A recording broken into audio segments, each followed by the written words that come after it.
Hello people! Sige, try natin ulit mag-voice over kahit malata ko. So today's day 3 na namin dito sa hospital. Habang nadadagdagan nga yung araw namin, nadadagdagan din yung ibon na nakikita ko sa labas.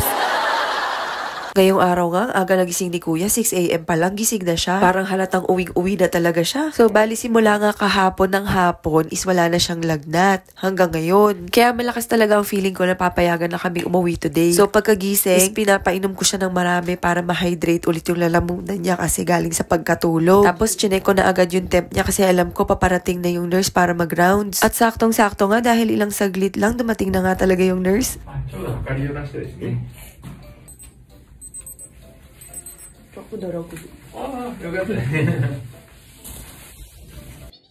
Hi people! Today, third day na ni Layron dito sa hospital and ayan, ito na yung breakfast namin. Tinry ko siya pakainin ng bread, ayaw niya. Ito jam, ayaw din niya. So, inubos lang niya yung yogurt, tapos, ayun. Ako, ito na yung kakainin ko for breakfast. Today, fish tayo. Go home na? Genki ka na? Shush! Layron's genki na. Oh! Hop! Ay! Hop! Ala, ang tanteki mo. Going home na si Layron. Nag-genki na si Layron, James. Kakagaling lang ni doktor dito. And chinek si Layron. Sabi niya, pwede naman na daw siyang umuwi. So, tinanong ako kung gusto na namin umuwi. Siyempre, gusto na namin umuwi. So, today, uuwi na tayo. Thank you, Lord. Medyo hindi pa din okay yung ano ni Kuya, yung pagkain niya. Pero, sabi nga ng doktor, dahan-dahan yan. At saka syempre, baka mas gusto niya yung pagkain na ginagawa namin, yung niluluto namin, yung nakasanayan niya. So, pwede na daw kaming umuwi ngayon. Kasi nag-intake na rin naman siya ng fluids, kumakain na siya paunti-unti, yogurt, tinapay. And hopefully, maging okay na rin uli yung pagkain niya. But for now, I'm so happy, uuwi na kami. Layron, going home? Going home? Remove this one? Ne? Remove, ne? Okay. Say thank you, Lord. Thank you, Lord. Thank you, Lord. Going home. こっち帰ったら美味しいものは食べてね。ぜひまた今晩ごとな。そうよ。いこさんのパンで。Daddy. ああ、いいよね。もう分かったね。もう分かった。ああ、帰るよ。レムーブ。ほら。パパって帰るよ。よかった。Ano oras na ba? 10:30. 10:30. O baka mga before lunch, andyan na kami. Uuwi na si Kuya. Shershi-chan, ni-chan, kairi yo. Teka, tulungan ko siya, ha?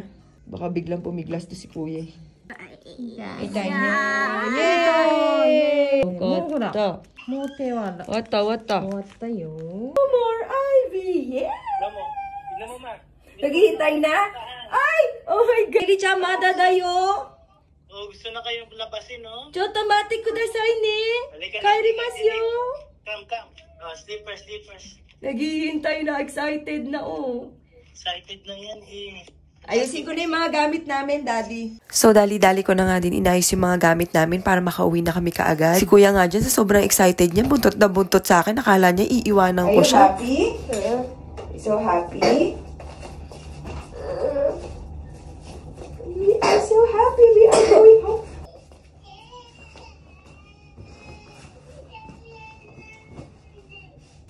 Ay, Lumi, you sit down lang, Kuya. Nakabuntot sa akin. Mommy's just fixing things. You sit down lang.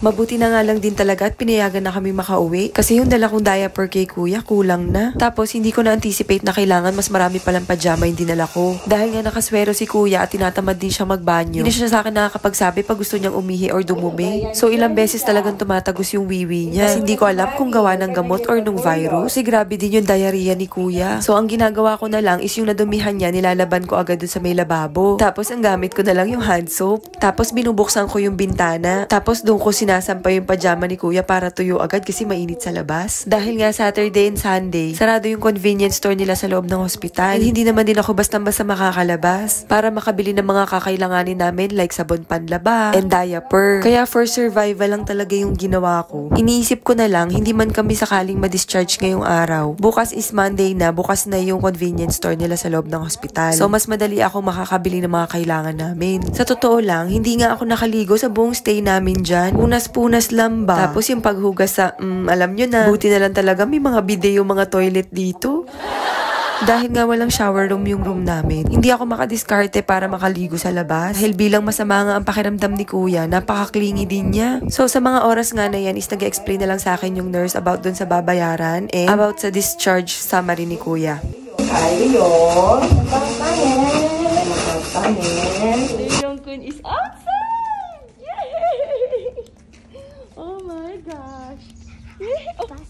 Wow! So Genki, faster! Here! Kuya, here! Daikon! Oide! Hindi ko nga siya na video eh. Nung unang bukas pa lang ng pinto palabas, talagang napatalon siya. Siguro sa isip-isip niya, wow, finally makakalabas na ako ulit. And nga pala, about dun sa bill namin. Ang sabi sa akin, dahil nga Sunday is hindi daw nila agad makocompute lahat yung mga nagamit namin sa hospital. So ang sabi niya is tatawagan na nga lang daw ako kinabukasan para malaman kung magkano lahat yung bill namin. Ang galing, di ba? Pwede kaming umuwi nang hindi kami nagbabayad. Anyway, salamat sa lahat ng nagdasal para kay kuya. Dahil sa inyo, napabilis ang paglabas namin.